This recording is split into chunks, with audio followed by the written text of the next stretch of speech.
Shalom. Puji Tuhan. Saudara, siang hari ini saya akan menyampaikan firman Tuhan tentang kekuatan di dalam keintiman. Saudara, nanti kita akan belajar tentang kisah Daniel. Bagaimana Daniel bisa punya roh yang luar biasa. Dan kita sudah tahu semua cerita tentang Daniel. Tapi biarlah siang hari ini kita mau belajar. Karena saudara terkasih, semuanya ini juga berkaitan dengan keadaan dunia saat ini. Yang dimana semua sedang digoncang, saudara. Dan kegoncangan itu, saudara terkasih, akan melahirkan sebuah batu loncatan yang sangat ajaib. Bahkan Tuhan membawa kita ke sesuatu yang tidak pernah kita pikirkan. Kalau kita didapati orang-orang yang benar-benar teruji di dalam kehidupan yang melekat dengan Tuhan. Kita akan baca Daniel 6 ayat yang keempat sampai yang keenam. Saudara juga mempersiapkan hati. Tentunya nanti tidak semua orang-orang yang saya panggil. Tetapi khusus orang-orang yang ingin mempunyai kehidupan seperti Daniel. Orang yang mau sungguh-sungguh duduk di kaki Tuhan. Dan Tuhan mau supaya orang-orang yang seperti ini, Tuhan lebih mengurapi. Kita akan baca Daniel 4 ayat 6, demikian firman Tuhan. Maka Daniel ini melebihi para pejabat tinggi dan para wakil raja itu. Karena ia mempunyai roh yang luar biasa. Dan raja bermaksud untuk menempatkannya atas seluruh kerajaannya. Saudara, ini menceritakan bagaimana seorang Raja Darius yang memilih orang-orang untuk berdiri sebagai orang yang bisa dipercaya, saudara, atas kerajaan. Dan saudara, ada 3 orang yang dimana raja pilih, saudara, dimana 3 orang ini adalah salah satunya juga Daniel. Tetapi saudara, Daniel ini punya kelebihan di antara 3 orang yang raja pilih. Bahkan ayat 4 dikatakan karena Daniel ini melebihi para pejabat tinggi dan para wakil raja. Karena dia mempunyai roh yang luar biasa. Dan raja bermaksud untuk menempatkannya atas seluruh kerajaan. Ini bicara kepercayaan yang besar, saudara. Saudara terkasih, sebuah kepercayaan besar itu tidak tiba-tiba didapat. Sebuah kepercayaan besar itu dilewati dengan harga yang sangat mahal, melewati banyak tantangan, bahkan melewati di beberapa musim, saudara. Tapi bagaimana pribadi tersebut adalah orang-orang yang hatinya konsisten di dalam Tuhan. Saudara, mengapa Daniel punya roh yang luar biasa? Karena Daniel adalah orang yang selalu mencari Tuhan. Berapa kali, saudara? 3 kali dalam sehari.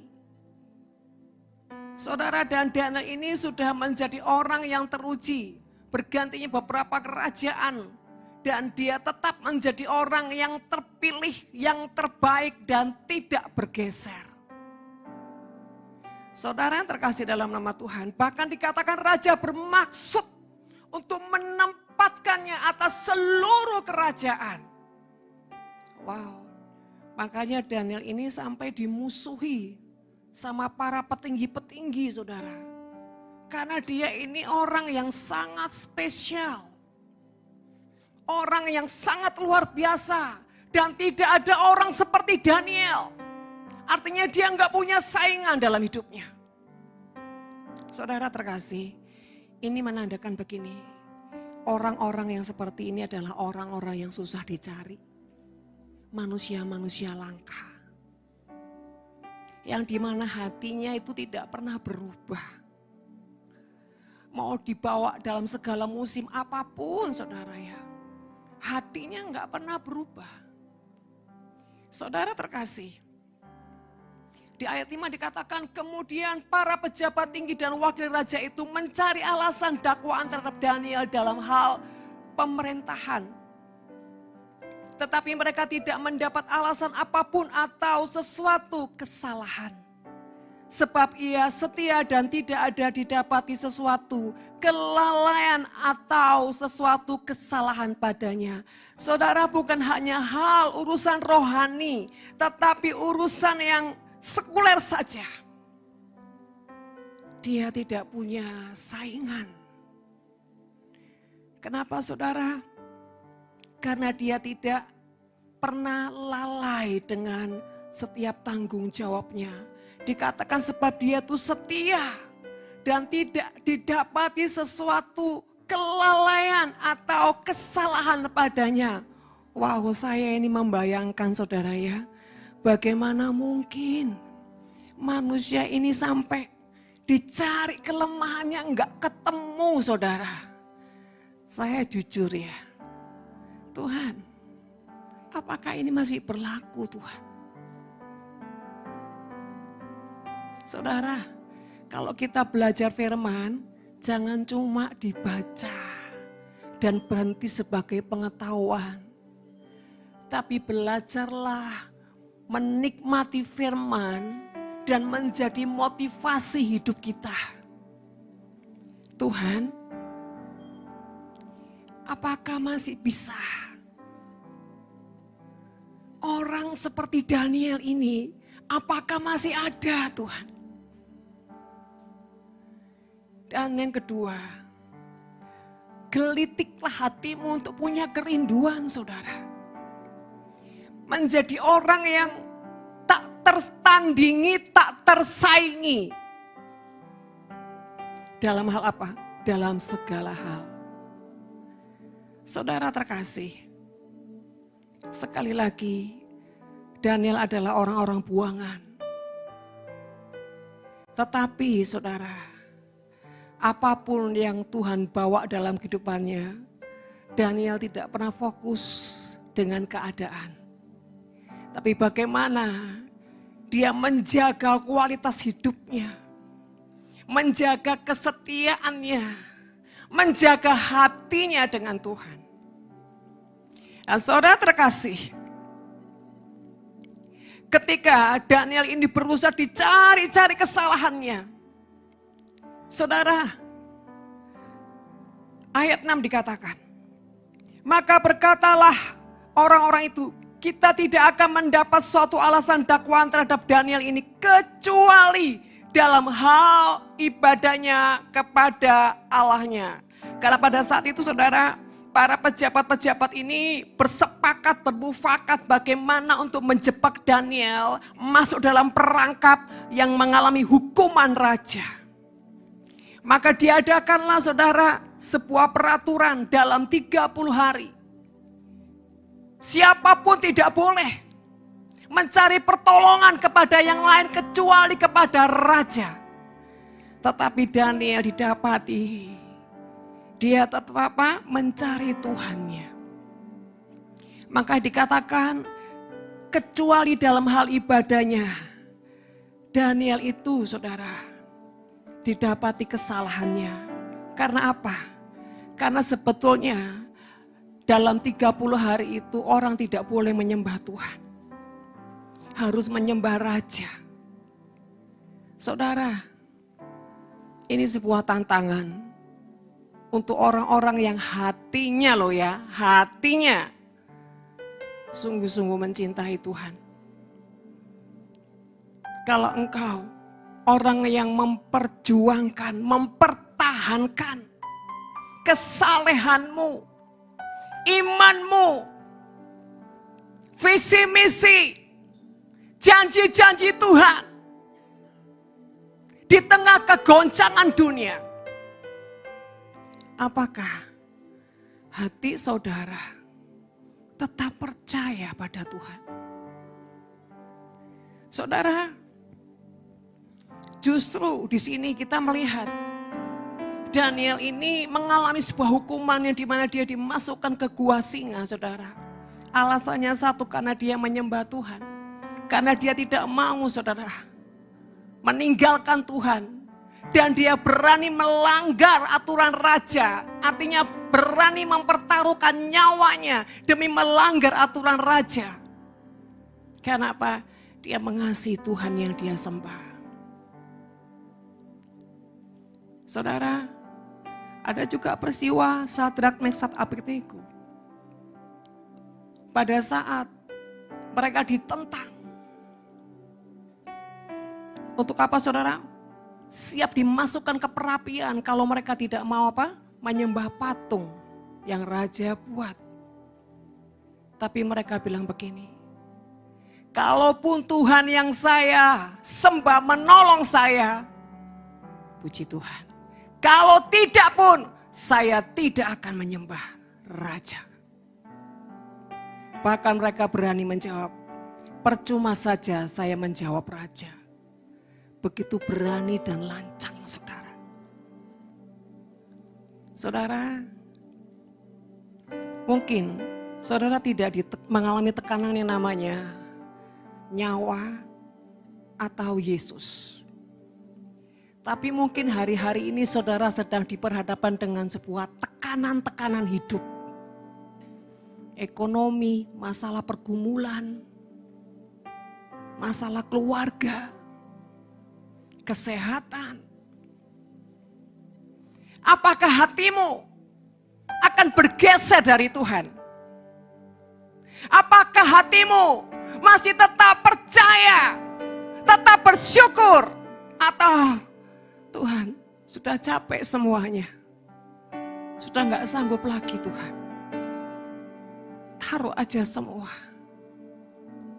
Atau engkau tetap melakukan rutinitas agamawimu dan seakan-akan kau bungkus dengan sebuah ketaatan, tetapi di dalammu sudah tidak ada Tuhan, tidak ada Roh Kudus, karena kau hanya melakukan sebuah kewajiban. Saudara terkasih, mari cek masing-masing di dalam indikasi dalam kita, apakah masih ada kehidupan Tuhan. Sekalipun apa yang kau alami semuanya sepertinya mengecewakan. Saudara, beberapa minggu ini, 2 cucu saya sendiri masuk rumah sakit. Sekarang ada anak saya lagi yang satunya masuk rumah sakit. Seperti mata rantai. Tapi saya tolak dalam nama Yesus, tidak. Saudara, saya bukan orang yang tidak tanya Tuhan dan bla bla.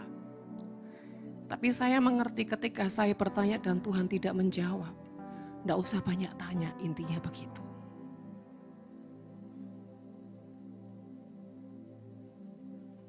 Dan Bapak Ibu terkasih, setiap kali apapun yang Tuhan izinkan saya harus lewati, saya belajar menjadi orang yang menenangkan dan menegarkan hati. Apalagi ketika didengar cucu saya harus masuk ke ruang ICU lagi. Semalaman 2 malam baru sama saya, tidur sama saya. Besok lusanya masuk ruang ICU, saudara. Saya selama ini tidak terlalu dekat dengan cucu-cucu saya. Tapi kemarin waktu kakaknya harus diopnam, sementara suster juga sakit, jadi saya bilang titipin mami aja. Sepanjang 2 malam itu, saya bersama dia dan saya baru merasakan.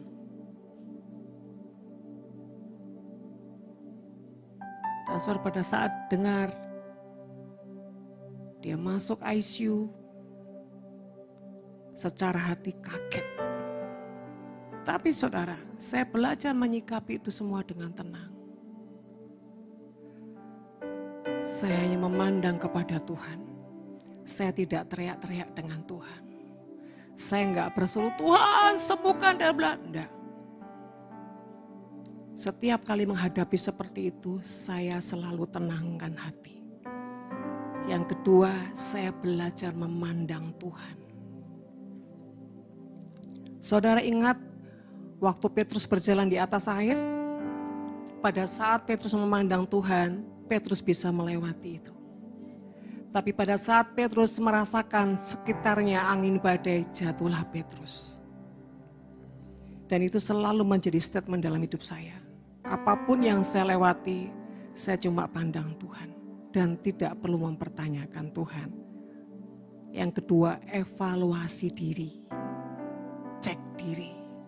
Kalau ada yang salah, ada yang berdosa, ya bertobat. Saudara, kita tuh enggak usah gengsi. Kalau dosa ya dosa, salah ya salah.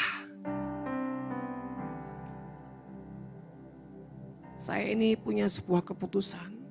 Terhadap siapapun saya salah. Selalu saya bilang, maafkan saya.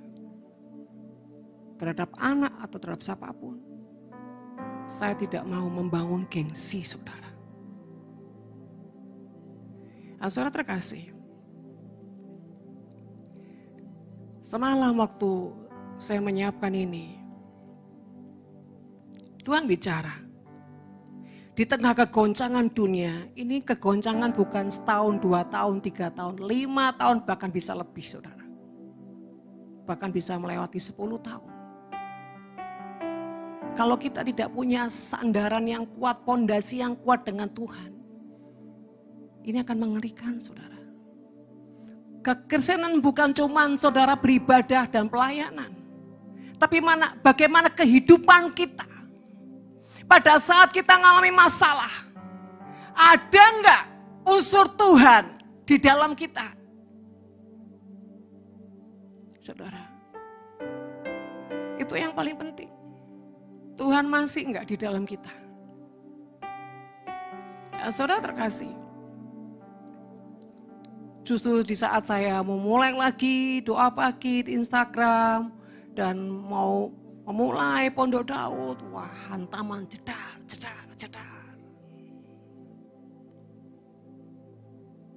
Saudara.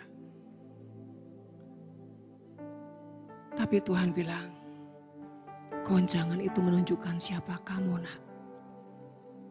Seberapa bobotmu. Seberapa aku di dalammu. Dan goncangan itu baik. Tidak ada yang tidak baik.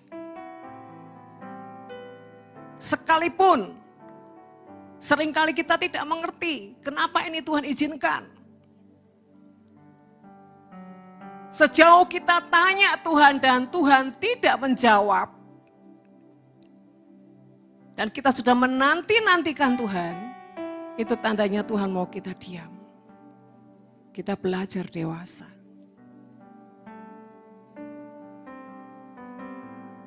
Saudara, bahkan di tengah goncangan Tuhan bilang, engkau akan melihat siapa orang-orang yang setia menemanimu. Di tengah kegoncangan dan badai demi badai, engkau akan lihat siapa pengabdi-pengabdi sejati yang bisa mendampingimu di dalam segala suka dan duka, bahkan keadaan yang sangat mengerikan. Kadang-kadang kita kan gak mikir di situ, saudara. Tapi saya sangat bersyukur, saya punya orang-orang yang luar biasa, yang hatinya sangat teruji. Mungkin tidak banyak, tapi di situ sangat berguna buat saya. Bahkan tidak mempertanyakan pemimpinnya. Tuhan bilang, kalau kau tidak mempertanyakan aku, nah, engkau juga tidak akan dipertanyakan.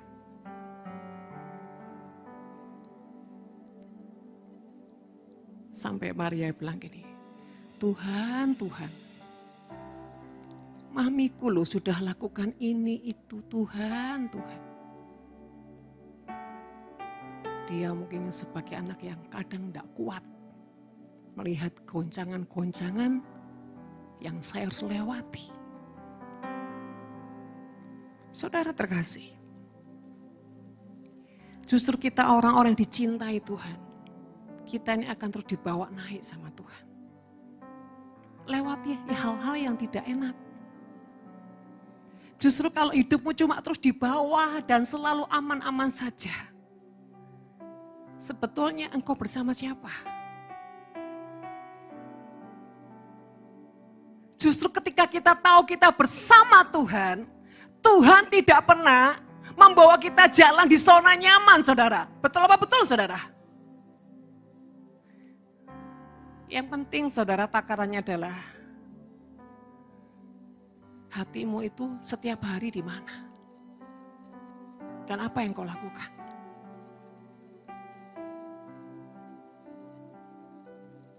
Yang ketiga, diri jangan merasa sudah hebat. Kadang kita harus menjadi seperti kanak-kanak dalam didikan Tuhan. Dalam hajaran Tuhan. Apa sih saudara hajaran itu? Hajaran itu saudara hardikan. Anak yang ku tegur, ku kasih dia ku hardik, ku hajar. Untuk apa saudara? Menyesah, disesah supaya apa? Jadi mental yang kuat.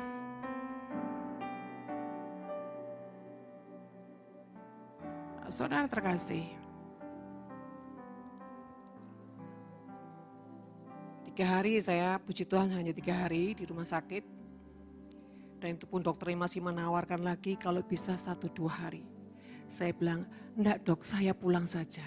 Nanti ketemu suami saya pasti sehat. Saya punya statement itu sama dokternya.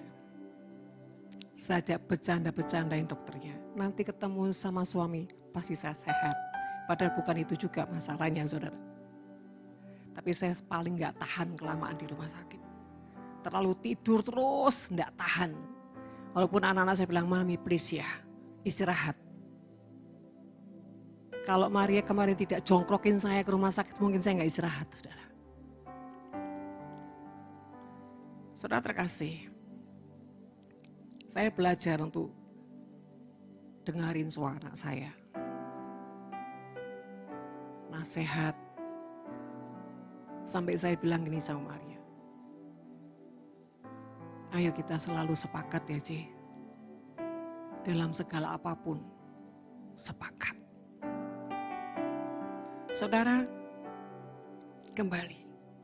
Roh yang luar biasa itu bukan yang orang ditumpang tangan, tiba-tiba dia jadi hebat, supranatural. Tidak, saudara. Roh yang luar biasa itu orang yang melewati proses demi proses, tapi tidak ada pemberontakan. Itu rohnya luar biasa. Roh yang luar biasa bukan karena diurapi, dituangin minyak, basaro. Enggak, saudara. Ketika Tuhan mau kau melewati masa-masa kesesakan, masa-masa yang mengerikan bahkan dapur perapian dalam tanda kutip. Reaksimu apa?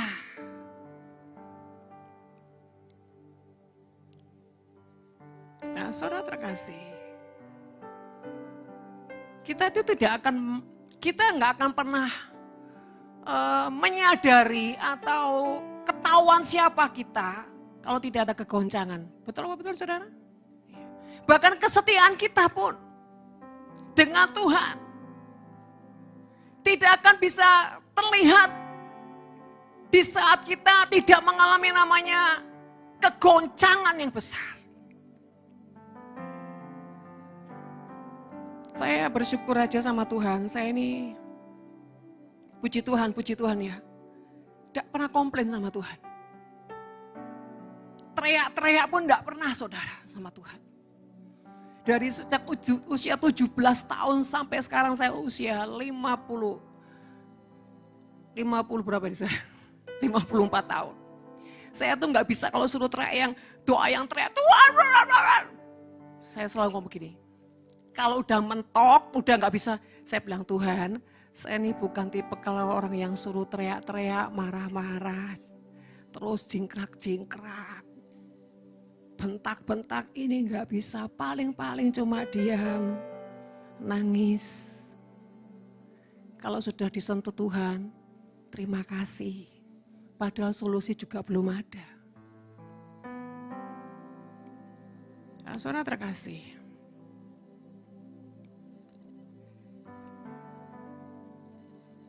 Bukan berarti saya ini sudah sempurna. Oh, masih terlalu jauh. Terlalu jauh, saudara. Dan saya beberapa hari ini belajar terus dari nasihat anak-anak saya. Mami ya, nggak boleh gini, ini tuh salah, ini. Ya, Mami mau berubah.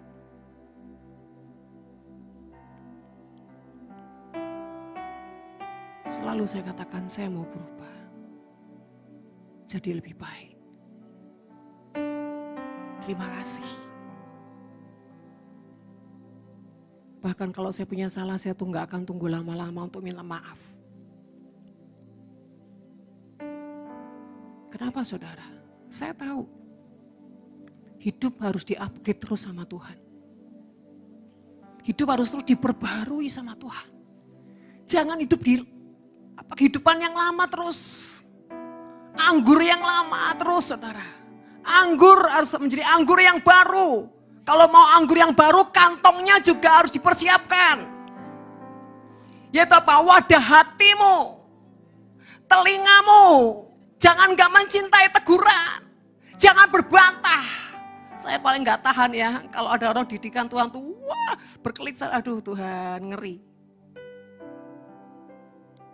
Percayalah saudara, kalau kau sedang diperhadapkan sesuatu yang sebetulnya itu Tuhan mau kau diam.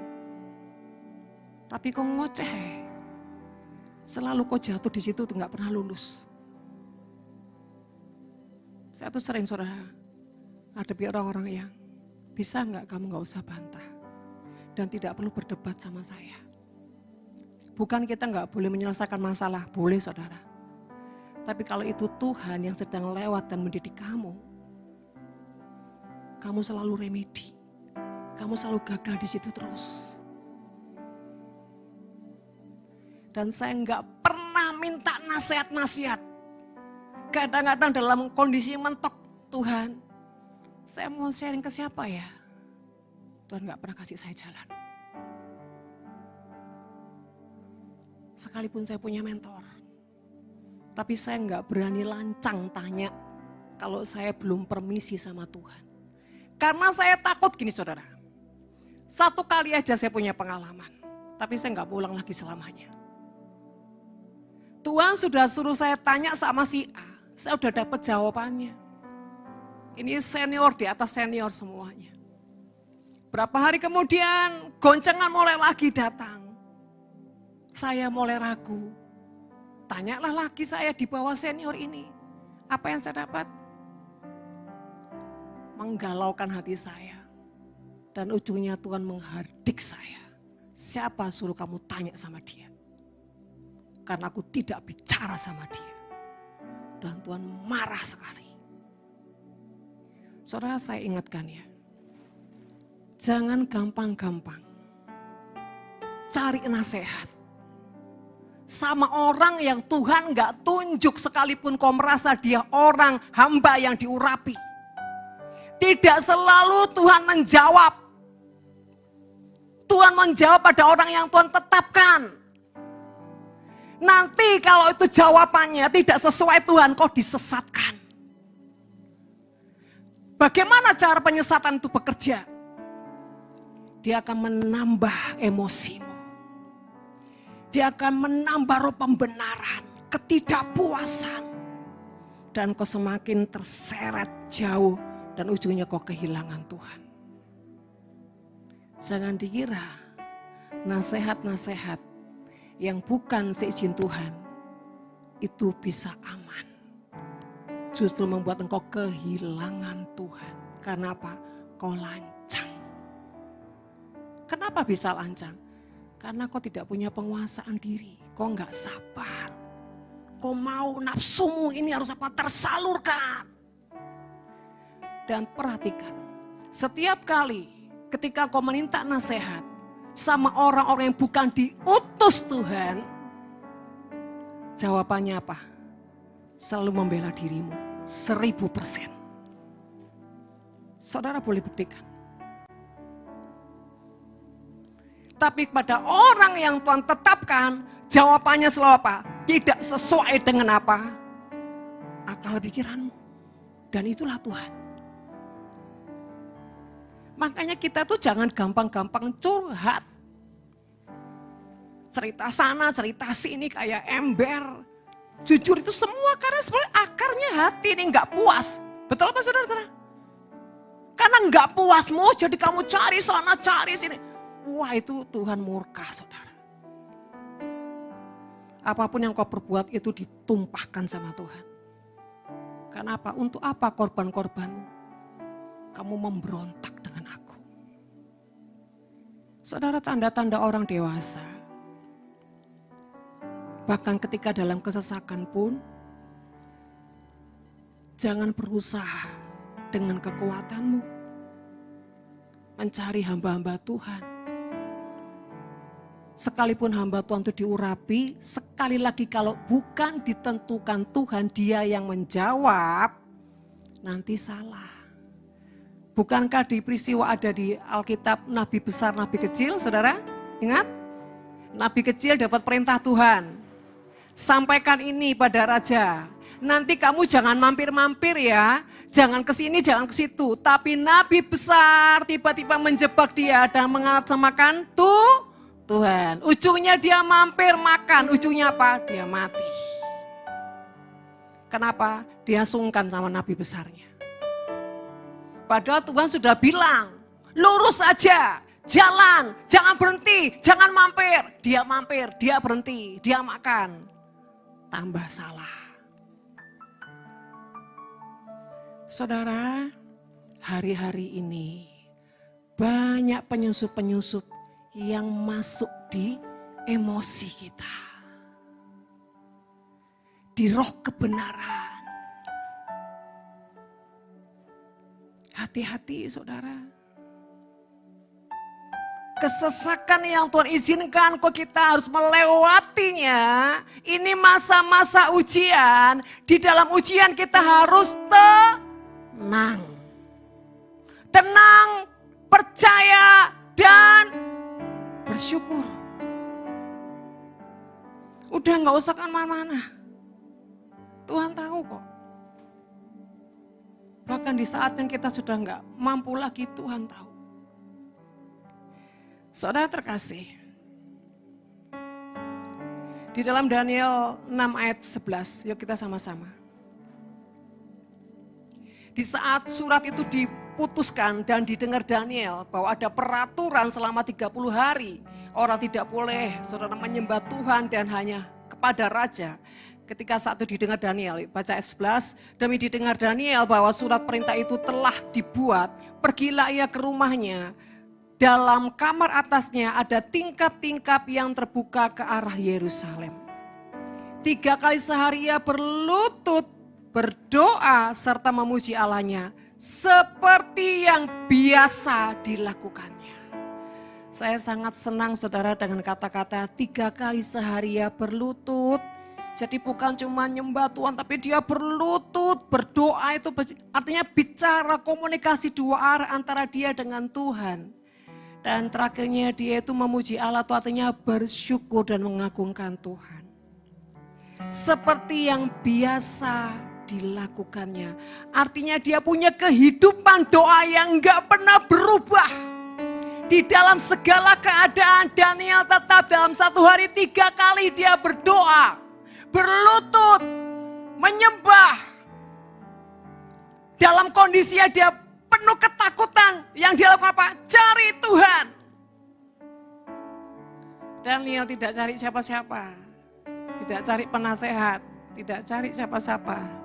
Dia lari cari Tuhan. Saudara terkasih, hari-hari kalau engkau sedang mengalami banyak tekanan demi tekanan, jangan lari kepada manusia. Jangan kecewa dengan keadaan. Bahkan kau mengalami jalan buntu sekalipun. Saudara, saya mau cerita sedikit. Saya ada beberapa titik saudara. Tiba-tiba hati saya seperti disusupi dengan ketakutan sehingga saya mengalami goncang sebentar. Di saat kegoncangan itulah saya malah buat salah. Salah bicara, salah sikap. Dan ujungnya Tuhan berkata, karena engkau tadi takut. Dan saya belajar, diingatkan Tuhan, betapa bahayanya ketakutan itu. Hanya hitungan detik, 1, 2, 3 detik, ketakutan bisa menerobos dan membuat celah. Bisa membuat kita marah, salah bersikap. Dan Tuhan mengingatkan itu dan Tuhan bilang gini, kenapa kamu marah? Kamu kok kebobolan? Karena saudara, di tengah kekalutan, tiba-tiba ada hal yang membuat saya takut. Saudara terkasih, sebab itu firman Tuhan berkata, berjaga-jagalah. Dan segera saya membereskan dengan Tuhan. Saudara,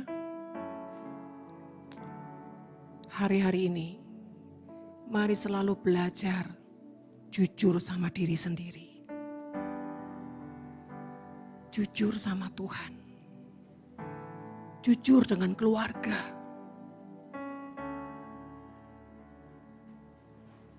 Dan hari-hari seperti ini, ayo merangkul keluarga. Siapa saja yang bisa kau rangkul di keluarga, rangkul mereka. Dan buat pendamaian demi pendamaian di dalam keluarga.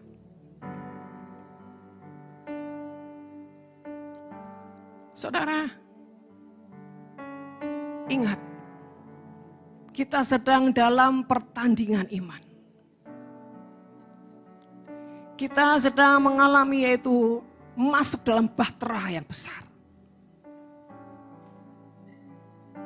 Dibutuhkan sebuah ketenangan dan percaya. Sampai ada satu orang WA saya dan bla-bla kita ngobrol sebentar, saya cuma bilang begini, saya cuma bisa berserah sama Tuhan. Terserah Tuhan mau bagaimana. Saya tidak usah lagi mempertanyakan apapun. Bagian saya menjaga hati saya di hadapan Tuhan. Membawa jemaat-jemaat Tuhan dalam lingkup hadirat Tuhan. Dalam kondisi sakit pun saudara, saya juga tidak berhenti bersyafaat, membawa hidup saudara di hadapan Tuhan. Sekalipun saya tergeletak di rumah sakit, saya tetap melakukan bagian saya. Supaya jangan yang lain kena Tuhan. Lindungi anak-anakmu. Ada tudung darah Yesus, perlindungan darah Yesus. Saudara, mungkin orang lain lihat saya tidur. Tapi di dalam tidur itu saya sedang berurusan dengan Tuhan. Seorang hamba Tuhan tidak boleh berhenti untuk bersyafaat di tengah kondisi yang seperti ini.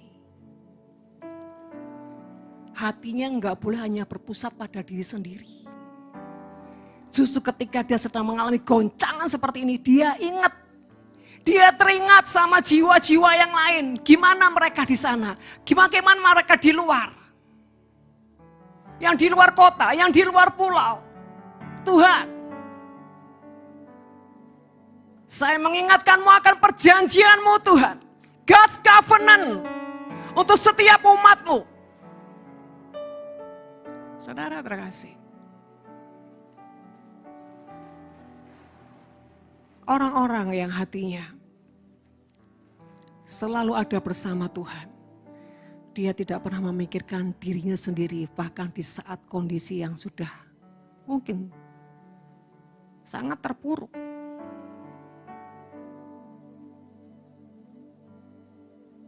Mungkin pada saat itu orang lihat saya nangis, dikira saya menangisi sakit saya, enggak. Sama sekali enggak. Yang saya tangisi jiwa-jiwa. Yang saya tangisi, saya mau memastikan keberadaan saudara, apakah saudara baik-baik. Sesekali saya lihat di grup, apa yang sedang dikomunikasikan di grup. Saudara, kalau kita punya gaya hidup yang enggak pernah memikirkan diri sendiri, tapi bagaimana mengerti hatinya Tuhan, bagaimana memikirkan orang-orang yang di bawah, bahkan tidak sedikit yang WA, saya butuh uang tante, gak bisa makan, ini anak saya masuk rumah sakit, harus operasi ini, harus operasi itu. Dan bla, dan bla, dan bla. Dan saya memikirkan bagaimana mereka tertolong. Walaupun terkadang bukan uang saya. Saya berdoa sama Tuhan. Tuhan ini bagaimana, si B bagaimana, si C seperti apa. Di manakah saya bisa mendapatkan pertolongan buat mereka. Saudara, itu yang dikatakan roh yang luar biasa. Yang tidak pernah mikir dirinya sendiri. Di tengah terpuruknya keadaan. Dia masih mikirkan masalahnya orang lain. Pergumulannya orang lain. Kenapa? Saya harus memposisikan diri sebagai hatinya Tuhan. Memikirkan umatnya. Karena mengasihi umatnya, mencintai umatnya. Dan jangan sampai terjadi sesuatu.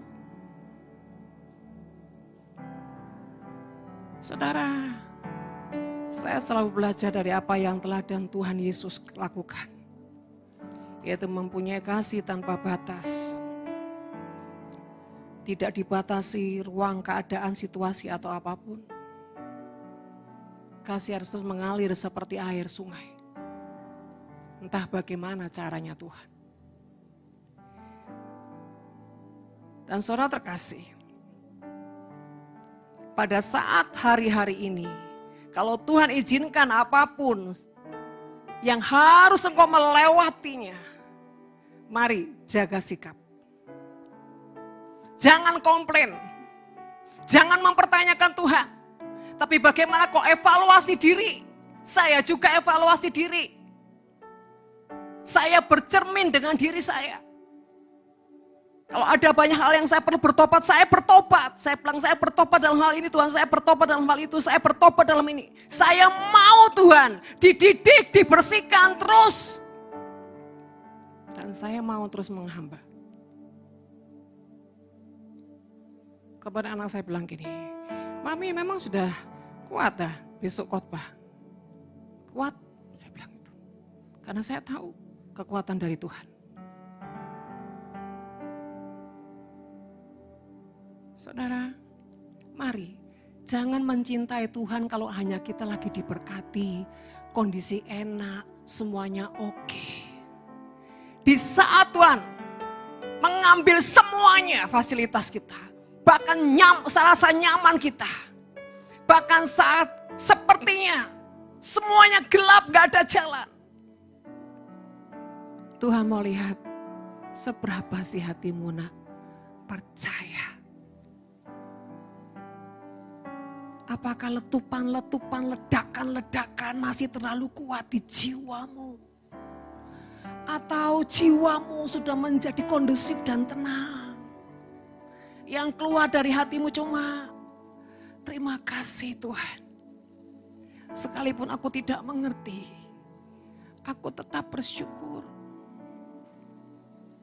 Aku tetap bersyukur karena tidak ada rancanganmu yang jahat.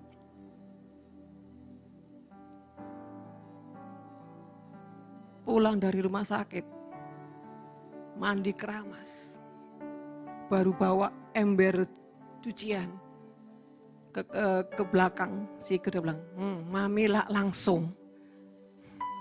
Oh iya sudah saya taruh.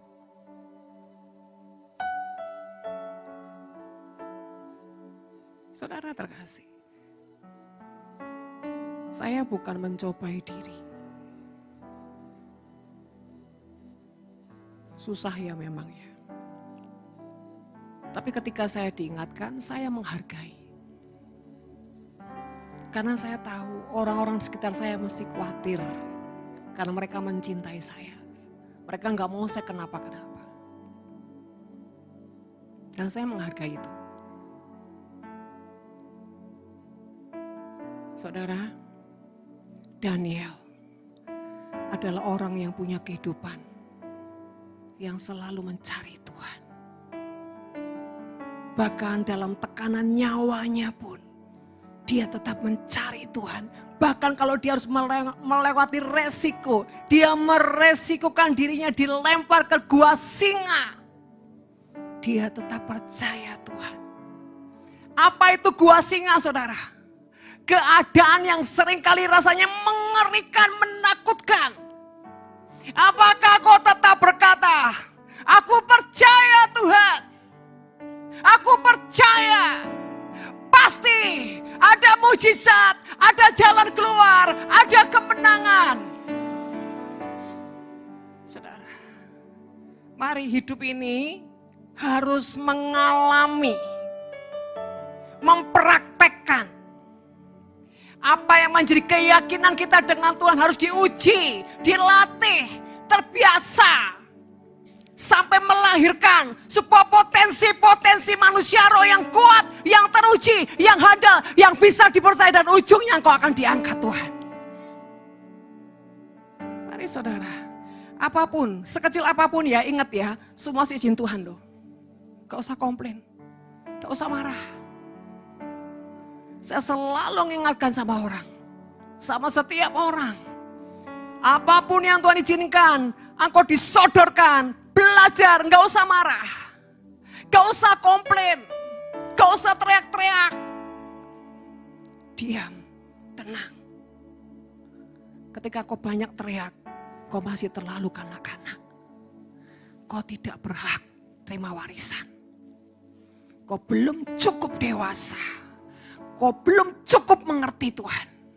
Bahkan kau belum kenal Tuhan yang kau sembah. Karena kau masih terlalu teriak-teriak. Saudara, belajar jangan teriak-teriak. Jangan mempertanyakan Tuhan.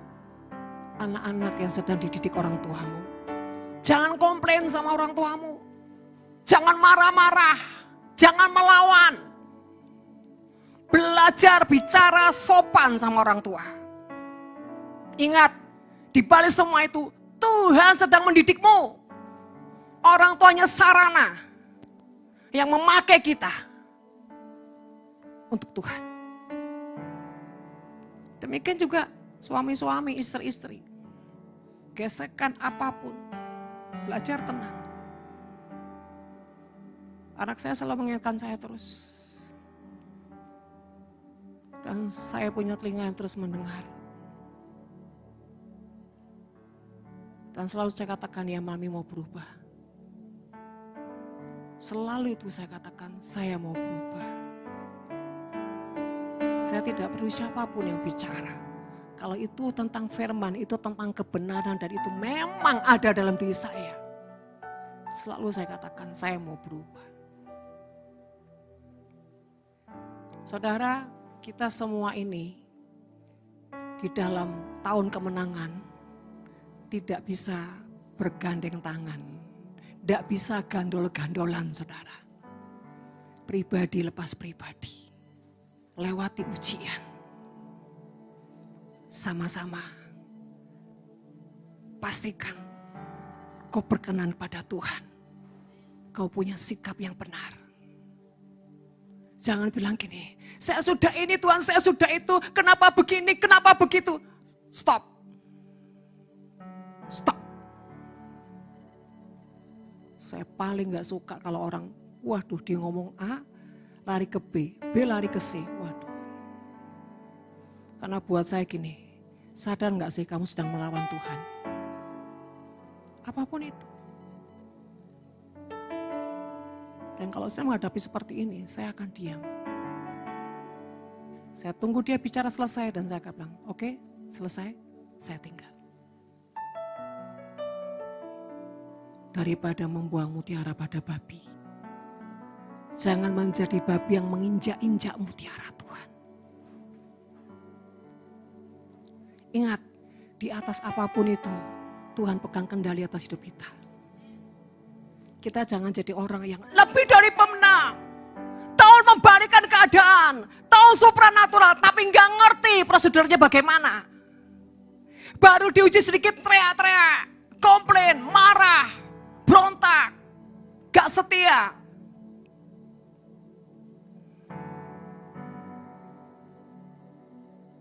Selanjutnya, kalau tiba-tiba Tuhan taruh sesuatu di hatimu, atau engkau sedang diutus oleh pemimpinmu, atau anak diutus dengan orang tuamu, jangan ditolak. Karena itu Tuhan, sebuah kepercayaan.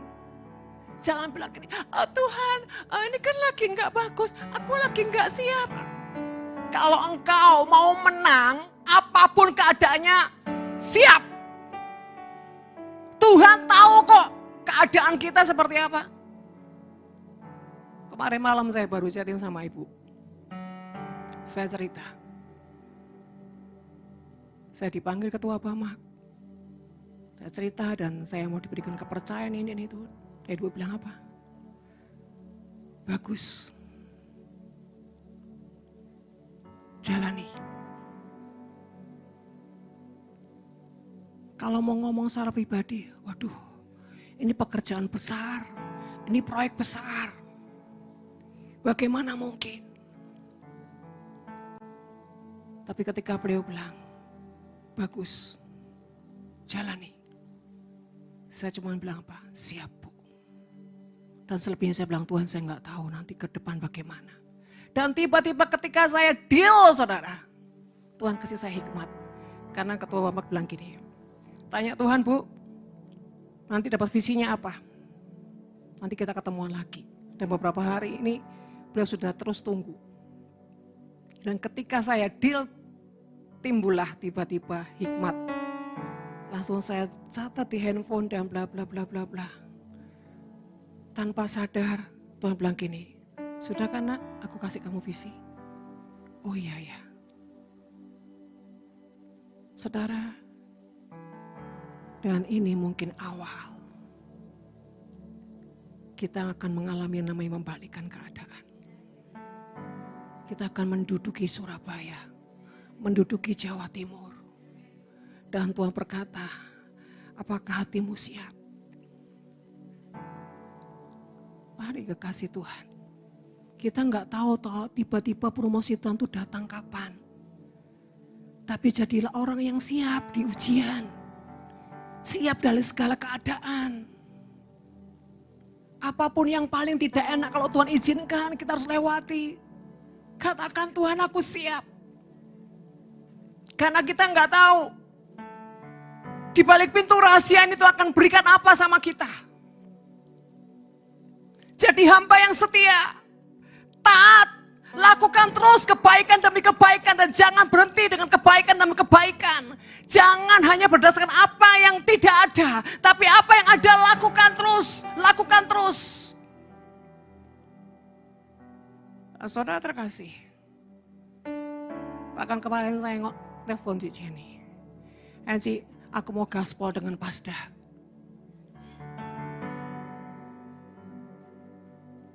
Jangan biarkan kau berhenti. Kerjakan yang bisa kau kerjakan. Ini saatnya tuaian besar. Jangan berhenti.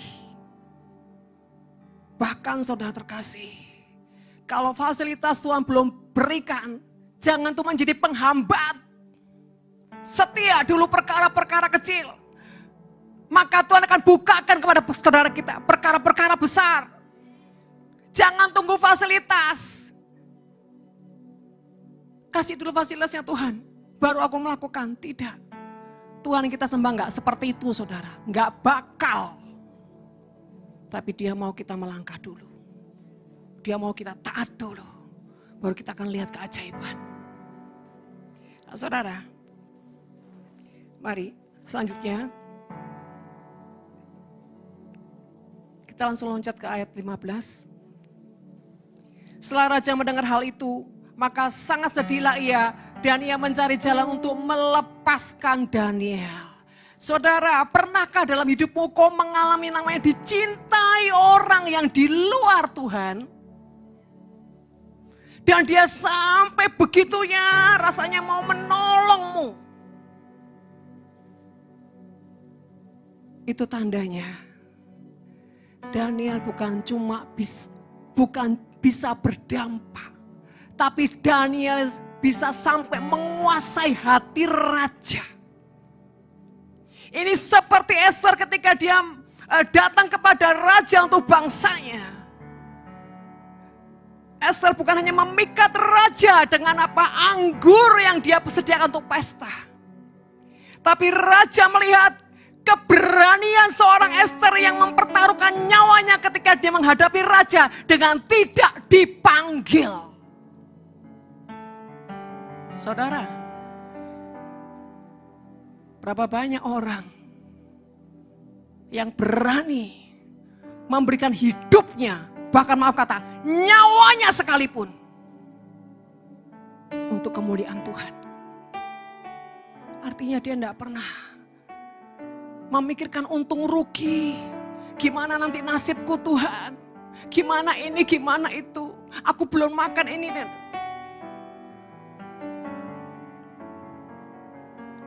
Dalam hidupnya cuma begini. Hidup adalah Kristus. Hidup adalah memberi buah. Mati adalah keuntungan. Gak pernah lagi mikir yang lain.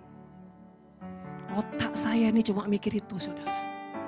Gak pernah mikir yang lain. Hidup adalah Kristus. Hidup memberi buah. Mati sebuah kemuliaan. Makanya mati saya harus besok dalam kemuliaan. Saya tidak pernah takut apapun saudara dalam hidup ini. Saya cuma takut apa? Takut salah di hadapan Tuhan. Mari kekasih Tuhan.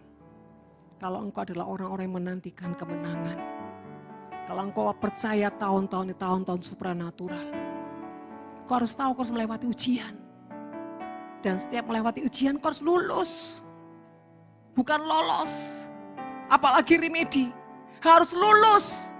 Dan sikap hati orang lulus adalah sikap hati yang berkenan. Ada sikap kehambaan. Yang tidak ada komplain sedikit pun. Makanya sekarang mulut itu harus dikunci dengan hal yang gak penting. Belajar, bicara yang penting, yang berguna. Kalau kepleset, bereskan minta ampun sama Tuhan. Yang kedua, jangan menjadi hati yang bebal. Hati bebal itu apa saudara? Diomongin gak kena. Ulang lagi, ulang lagi. Orang bebal itu seperti apa? Mental. Diomongin ke sini, diomongin kanan, keluar kiri. Hati-hati dengan roh bebal saudara. Cek, ada kebebalan enggak dalam diri kita ini? Bandel. Tidak mau nurut semaunya kita. Pokoknya. Ngeri saudara. Kalau kau selalu bilang pokoknya. Waduh. Bagaimana kau bisa berkenan kepada Tuhan?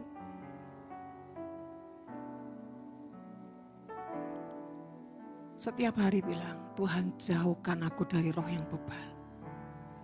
Buat aku punya telinga untuk mendengar dan hati yang berkenan kepadamu.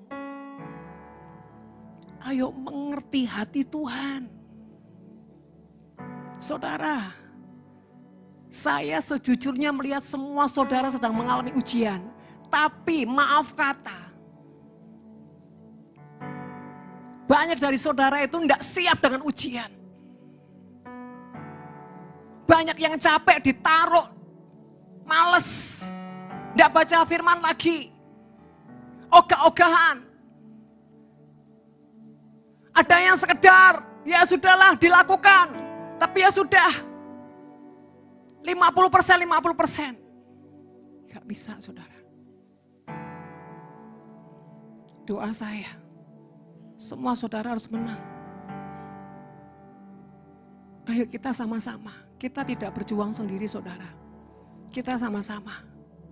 Walaupun masalahnya beda-beda, tapi kita punya tujuan satu, yaitu kemenangan besar. Hiduplah dalam kasih satu dengan yang lain. Karena di dalam kasih, kita nggak akan menuntut satu dengan yang lain. Di dalam kasih, kita akan banyak memberi dan memberi dan memberi, bahkan tidak menuntut apapun saudara. Belajar saudara. Memang itu tidak mudah.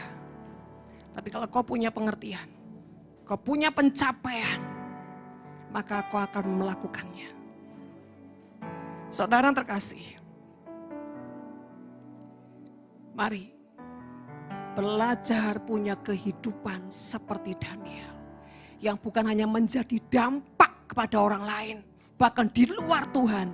Tetapi bisa membuat orang di luar Tuhan menjadi orang yang simpati dan ujungnya jatuh cinta dengan teladan-teladan hidup kita. Sampai Raja Darius ini memikirkan bagaimana ya menolong Daniel. Bahkan dikatakan raja ini berpuasa. Yuk kita baca. Di ayat yang ke-19. Lalu pergilah raja ke istana dan berpuasalah ia semalam-malaman itu. Ia tidak menyuruh datang penghibur-penghibur dan ia tidak dapat tidur. Wow. Saking cintanya sama Daniel. Sampai raja ini belain puasa. Bayangin dia raja. Saudara terkasih, pernahkah dalam hidupmu membuat orang jatuh cinta kepadamu? Dan orang itu mau berkorban apa saja untuk hidupmu? Saya pernah ngalamin itu. Orang bela-belain. Bahkan sampai berani meresikukan diri. Meletakkan banyak hal. Dia percaya dengan apa yang saya lakukan. Dia percaya dengan apa yang saya mau lakukan. Dia tidak pernah mempertanyakan saya. Dia letakkan semuanya. Walaupun itu berdarah-darah. Kenapa? Karena hatinya mencintai saya. Dia percaya. Yang saya lakukan itu untuk Tuhan. Sedikit pun dia tidak mempertanyakan itu pada saya. Dan itu membuat saya sampai, wow kok ada ya orang seperti ini ya. Dan dia sampai memaksa. Please, jangan tolak. Saya tahu dia sedang berdarah-darah. Tapi dia katakan, pakai, ambil. Saya ini orang yang gak gampang saudara. Saya mengerti. Orang mempersembahkan berdarah-darah. Dengan orang yang sombong. Penuh keangkuhan. Dengan orang yang sekedar. Saya ini bisa mencium setiap bau manusia. Di mana hati dan motivasinya.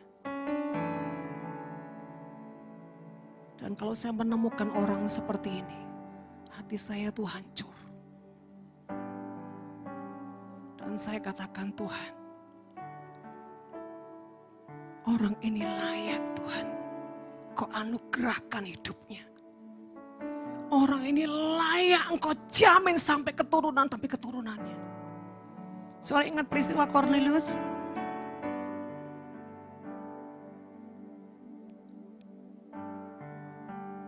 Nah, saudara terkasih, seberapa besar dan seberapa banyak korban-korban sudah kau letakkan sampai Tuhan lewat orang lain terpukau dengan perbuatanmu.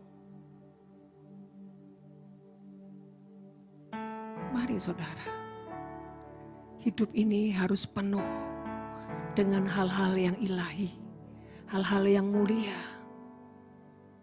hal-hal yang murni. Jangan dipenuhi dengan semua tentang kotoran dunia, hawa nafsu, kemarahan, ketidakpuasan. Bahkan ketidaksetiaan. Saudara, kalau kau mau menjadi orang yang next level, ketika Tuhan sodorkan apapun dalam hidupmu, jangan tolak Tuhan. Jangan berbantah. Tapi selalu katakan, aku mau Tuhan. Aku siap Tuhan. Gak usah takut, kau bisa gak bisa, kau mampu gak mampu. Tuhan tahu kok. Kemampuan milik Tuhan, kemauan kita, kemauan milik kita. Amin saudara. Saudara, mari renungkan firman Tuhan. Apakah kau merindukan punya pribadi seperti Daniel? Yang begitu punya ketetapan hati dengan Tuhan. Di segala musim dia tidak pernah berubah. Bahkan kalau dia harus melewati masa-masa yang mengerikan, dia juga tidak berubah dan tidak mempertanyakan Tuhan. Dan apapun, mulutnya gak pernah komplain. Dan kehidupan selalu ingin menjadi berkat bagi banyak orang. Hidupnya selalu ingin menyenangkan Tuhan dan menyenangkan Tuhan. Cerita hidupnya selalu tentang Tuhan, Tuhan, Tuhan, dan Tuhan. Tidak ada lain cerita tentang hidupnya, tapi tentang Tuhan. Saudara, saya sedang terinspirasi dalam 1 bulan ini. Ceritaku adalah cerita tentang Tuhan dan Tuhan dan Tuhan. Gimana ya caranya Tuhan? Gimana ya caranya Tuhan? Biarlah isi hidupku ini semua cerita tentang Engkau. Bukan tentang aku Tuhan.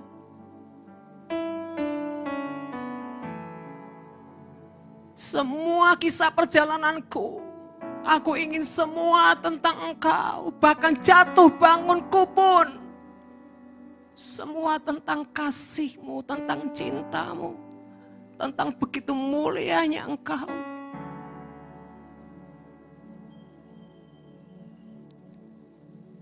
Saudara, biarlah kita menjadi suratan firman yang terbuka. Itu hidup kita. Apakah kita nggak bisa ngalamin jatuh bangun? Bisa. Tapi itu bukan menjadi yang utama. Selagi kita mau Tuhan mendidik kita, membersihkan kita, memurnikan kita, justru jatuh bangun kita akan menjadi ukiran sejarah. Orang melihat kuasa Tuhan yang tak terbatas dari orang-orang yang tidak layak diangkat. Mari saudara, menjadi pembuat sejarah dalam hidup ini untuk kemuliaan Tuhan. Terlepas apapun keadaan, inginkan itu. Inginkan itu. Dan katakan, aku mau Tuhan, cerita hidupku adalah tentang Engkau. Sampai nafas terakhir. Mari kita akan bangkit berdiri. Terima kasih.